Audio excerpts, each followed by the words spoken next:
Hey everybody, welcome to Still City Phantom. We're doing some more talking today because we're talking what?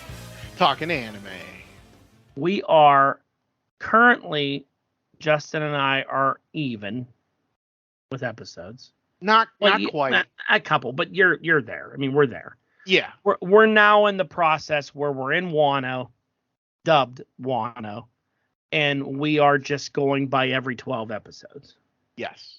We're now stuck in the round of 12. So they'll release 12 at a time, probably every month or so. I mean, you're going to go a month or so without any new episodes. I know. You're in painful. You're there now. That's because you watched them too damn fast and you didn't enjoy them. What do you mean I didn't enjoy it? I love this show. and now you just have to sort of go. But it is exciting when you see that 12 more have dropped. Yeah, right now I'm waiting. According to Crunchyroll, the next 12 will drop on September 19th. But these are the 12 you've already watched. I've not. This is 1001 through 1013 according. That's what you're watching right now though. But I'm watching it on that app that is a real pain in the ass to watch. So you're going to rewatch them? Probably. Oh, I lied. The app doesn't bother me at all. Well, because I don't get it on an app. I can't use it on my computer. I have the app on my phone, but as soon as you go into the app, it takes me to a website. And then I have to use my phone's casting feature to get it up on my TV. I can only watch it on one TV, so I can't watch it late at night. So it's painful. I'm probably going to wait until the 19th. What number were you currently on? I'm on one. I've watched 3 of them, so I'm on 1004. So you're not going to watch anymore? You're going to wait for the app? You're going to wait for the update? We'll see. I can't watch. Like I said, I can't watch it late. Ladies and gentlemen, he is so full of shit right now. He'll have them done by tomorrow. I won't. Because he wasn't going to use the apps and he was going to wait. But then a day later, he's using the apps because he's like a drug addict. Maybe a little.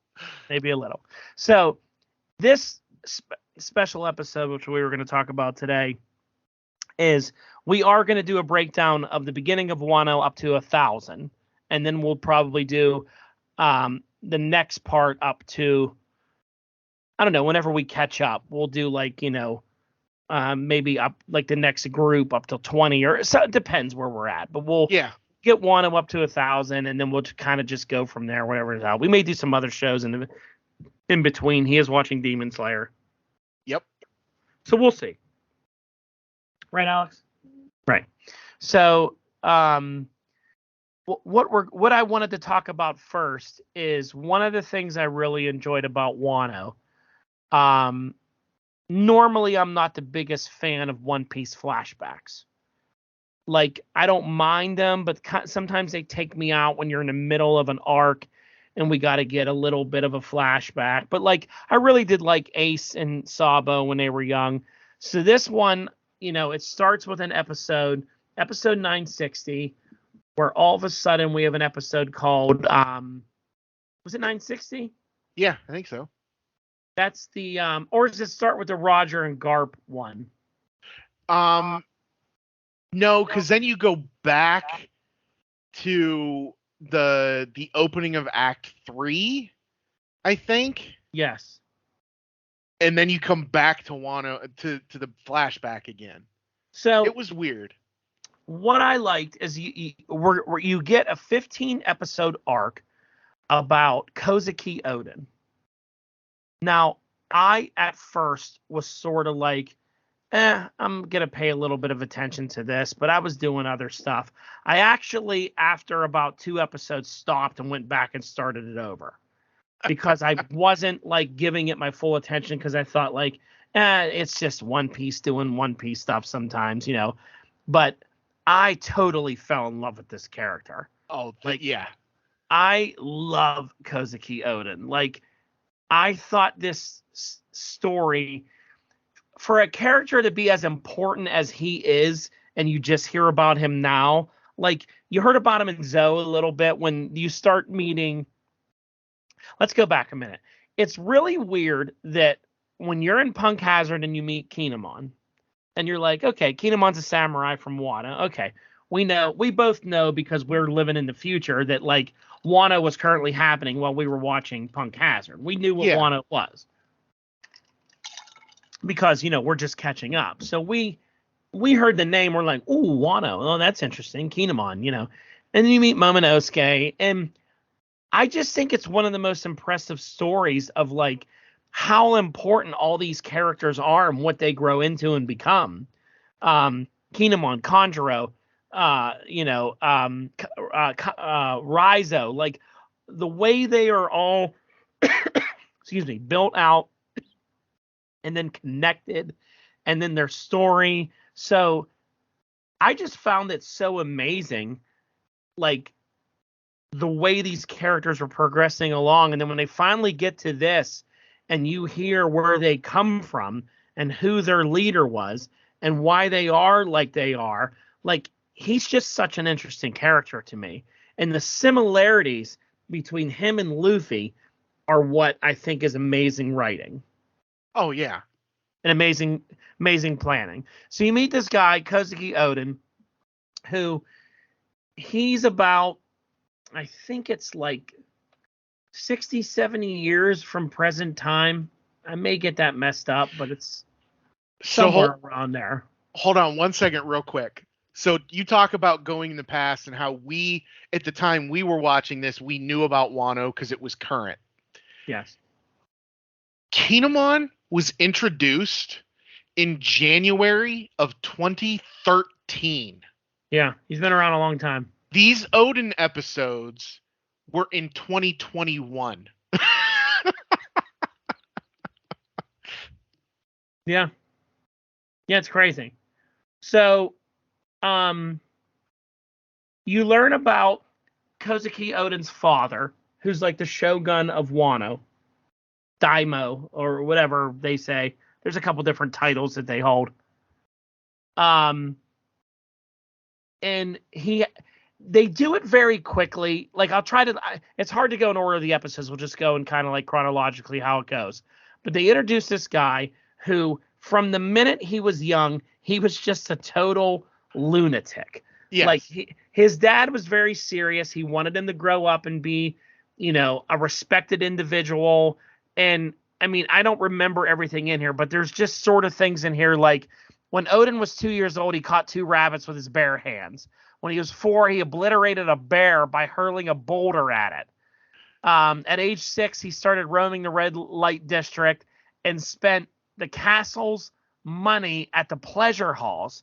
So this dude was 6 years old and he was in there like banging hookers. Like it's really messed up. Like he was arrested in the flower capital at 10 for almost killing someone. Yeah. Started drinking at 8. He was drinking booze and began fights with gamblers. 9. They banned him from the casino. Like it just goes on and on with all. He started something called the Harem War because he was taking everyone's wives.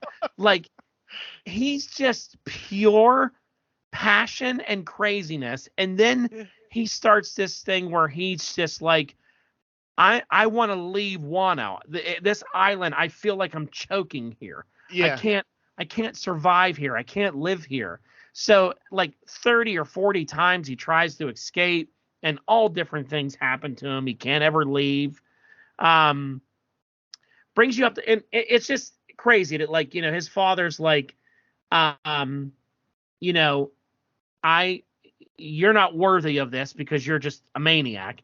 And then he just starts getting people around him who start following him. Kinemon being the first. Like Kinemon's crazy. Kinemon is nothing like when you first meet Kinemon. He's got blonde hair. He's drunk. He's a womanizer. He's like all these. He's a thief. So he ends up getting like Denjiro, Kinemon, all these different guys. They all start following him.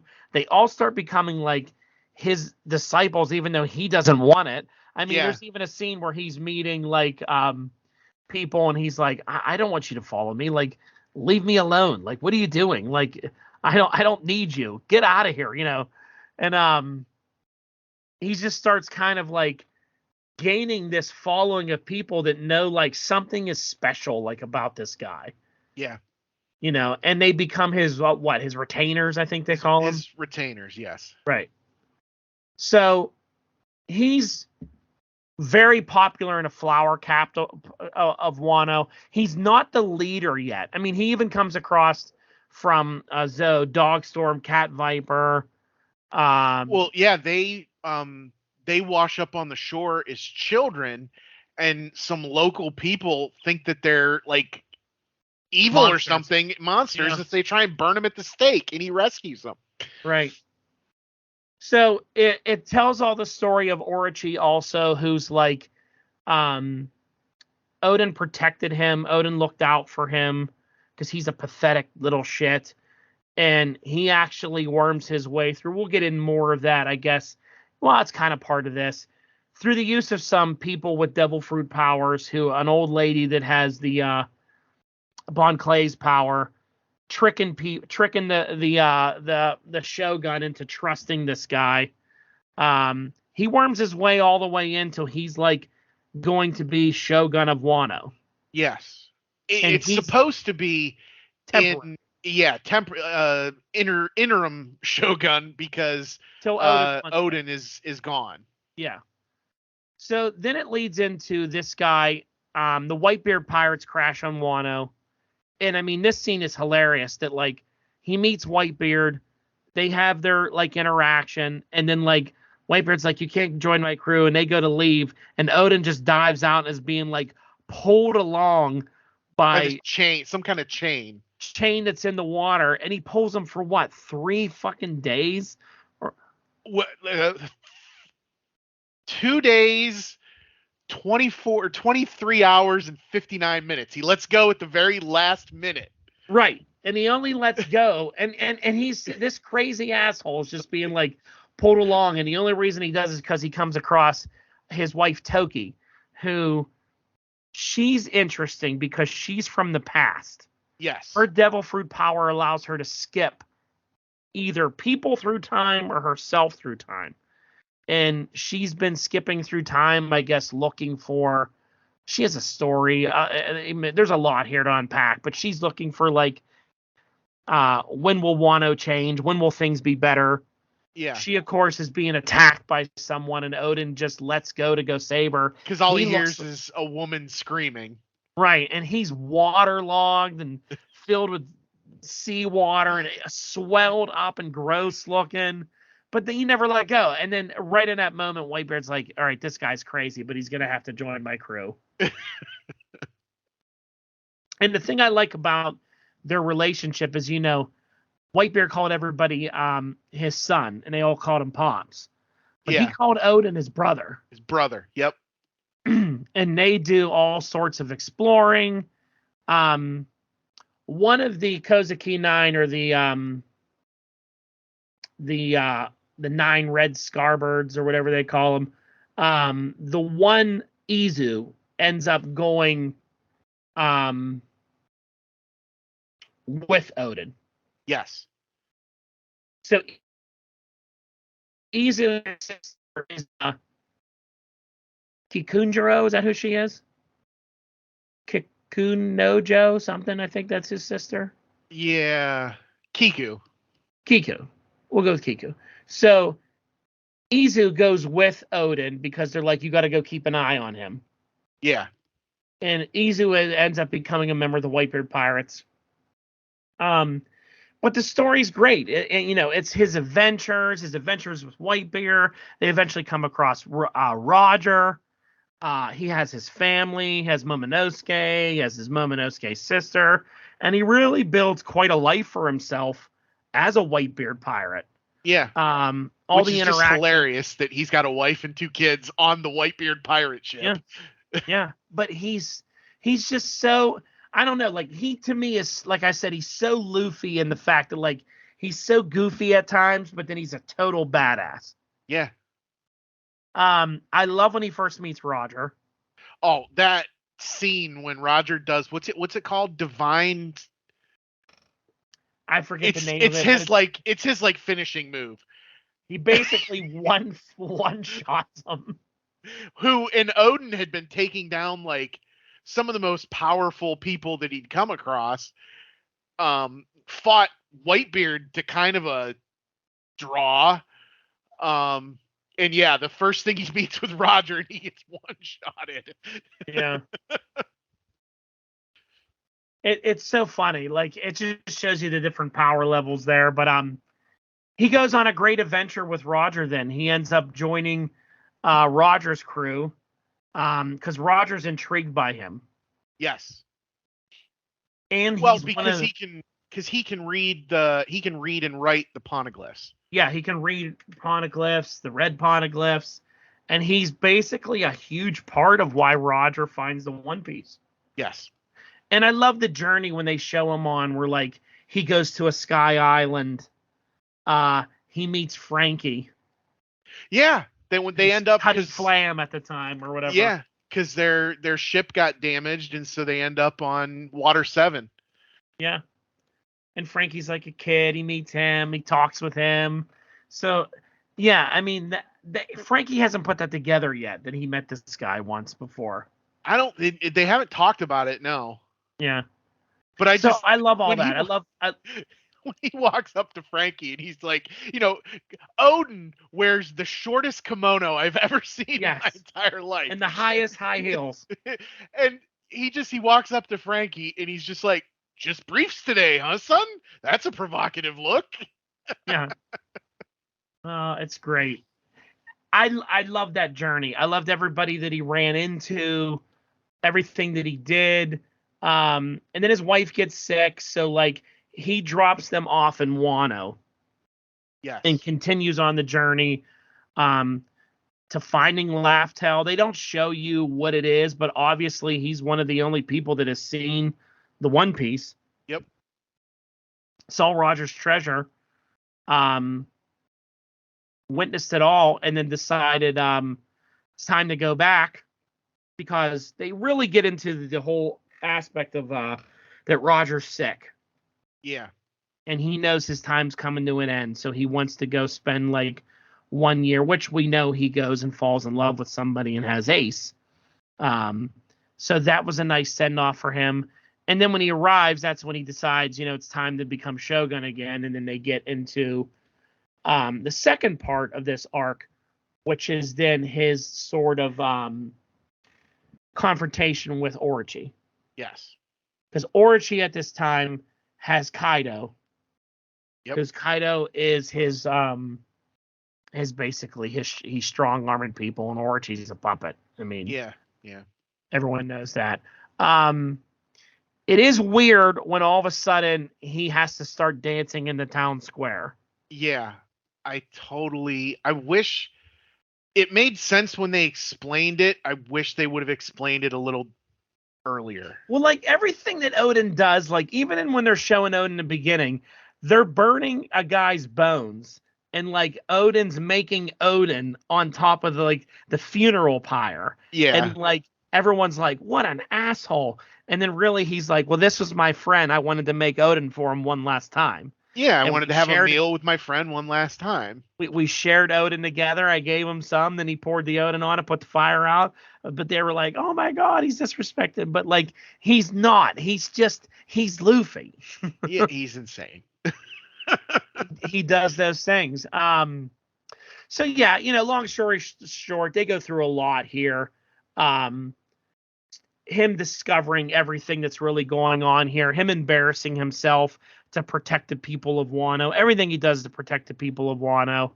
And then when he finally has enough of this shit, he puts his retainers together and they go after Kaido head on, and he fucks Kaido up. He does. And it was such a cheap shot, the way that Kaido actually beats him. It actually made Kaido respect him even more. And fear him. Yeah. Yeah. Because they use the lady that can change faces, and she pretends to be his kids. Yep. And pretends that she's in trouble, and then he freezes, and then what? Kaido. I think he just does the blast breath. No, I think he does that. What's that move? Thunder Bagua. Oh, his giant with the club. But you think it's over at this point, but then they go into where they're going to kill him and his retainers. And the most effed up scene ever is Odin's name is a soup. Odin is a soup. Odin Yeah. describes what goes into Odin. It's fish, cakes, and eggs, and all this stuff. And he says all the time that Odin's not Odin unless it's boiled. Like, it's got to be boiled. That's how you make Odin. So Kaido and Orochi boil this freaking guy. Well, he makes a deal with them, like, if we can survive, or anyone that can survive this An trial. hour. Well, he just says whatever time you pick.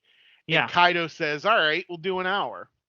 Right. Thinking that he's going to go in there and be killed in minutes. And his retainers are supposed to go in with him. Yeah. So Odin goes into oil, and then he puts all them on a plank and holds them above the oil Yeah. for an hour. And it's an insane scene. I mean, his skin is boiling off. Like, this dude's just sitting in there taking it while they're all like dying above him from the heat and all that. And he surpasses an hour. And then, of course, Kaido doesn't keep his word.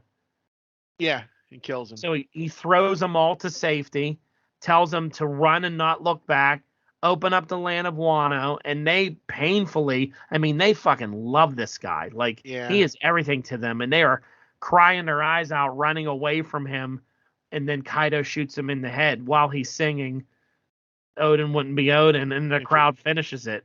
Yeah. And he dies the most, like, crazy death. I mean, he's boiled alive, shot in the head, and goes out with a grin, though. Goes out with a grin just because he heard the people finishing his song. I was just so blown away by this character and what he was like. Yeah.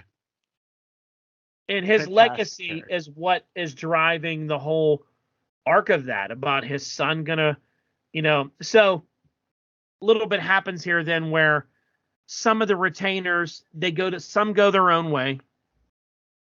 Some go do their own things to hide out. Like, obviously, Dogstorm and Cat Viper escaped to Zoe. Yep.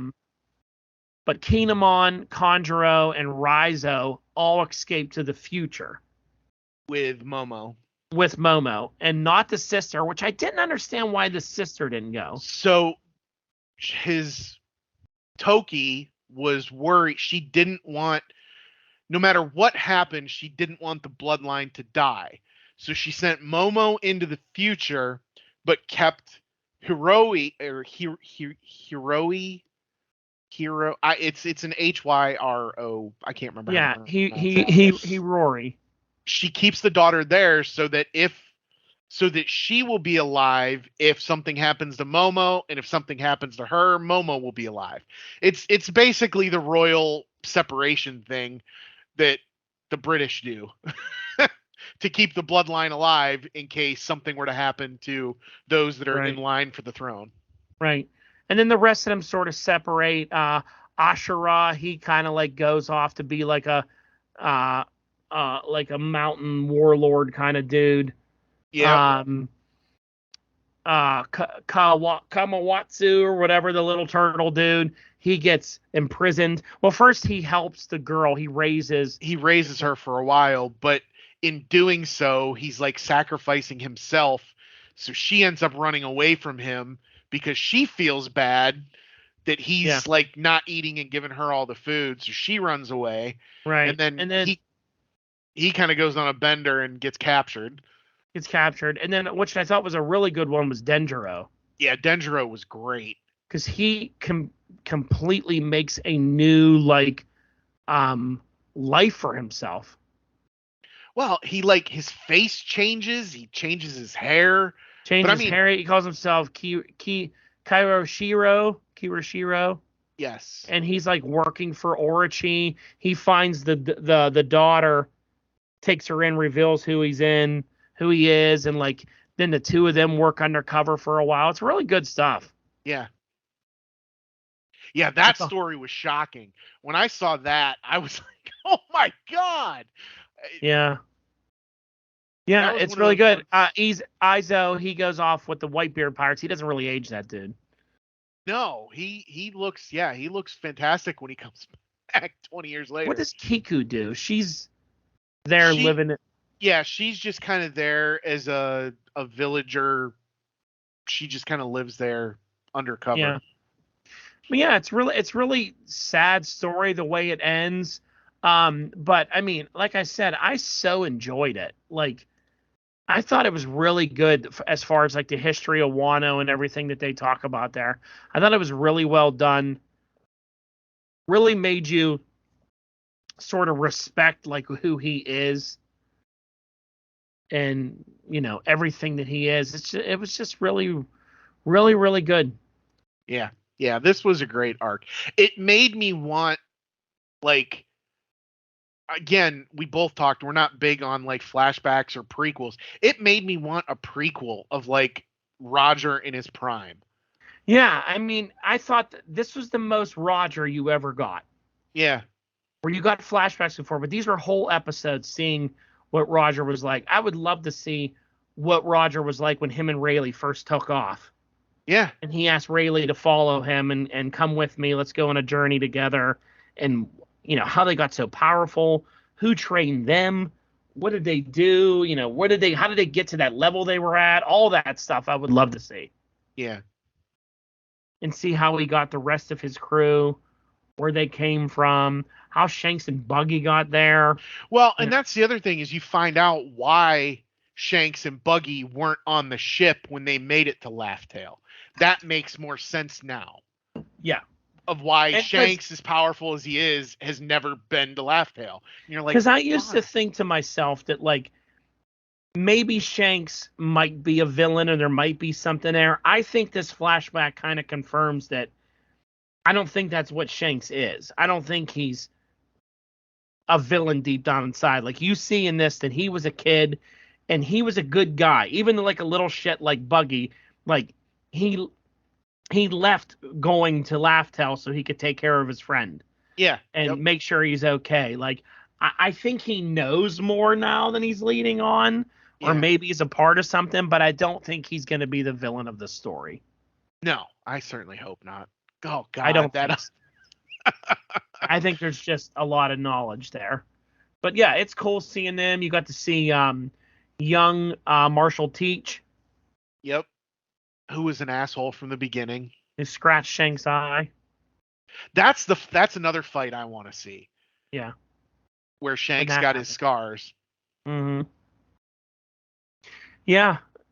I heard that there's, I forget where I saw this today, but I saw that there was a thing that when Shanks arrives at Summit War and ends the war, that I think this might be in the manga, not in the anime, but he says something that before he got here, he was he went and stopped Kaido. Kaido was originally going to come to the Summit War and get involved, and Shanks stopped him and like stopped his fleet from entering there, and then somehow made his way to Summit War. I remember the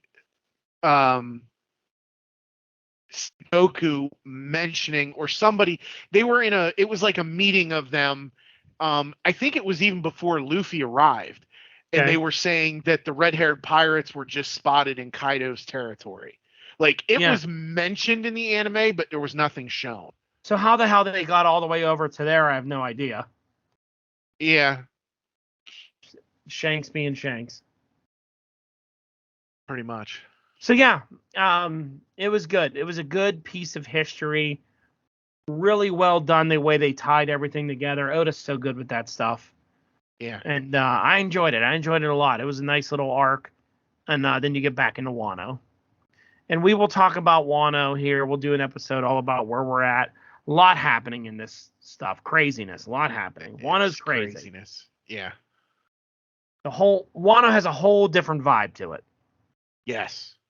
Whole different vibe. And not just in, now it feels a lot like they're in feudal Japan, and like everything changed. I've noticed, like there's more like quote unquote language in this in the Wano arc. It seems like they matured the show a little bit. They did. When they got to Wano. Right. Yeah. It was good. All right. Well, Kozuki Oden. Great guy, great character. like to see more of him maybe someday in more flashbacks or something. But that guy was great. Yep, I agree. Odin wouldn't be Odin if it wasn't boiled. Boiled. I can't say it the way he says it in the show, but yeah. Good stuff. All right. Thanks, everybody. Thanks for following, listening, and all that. And we'll be back with more. Later. 1、2、3、シャイよ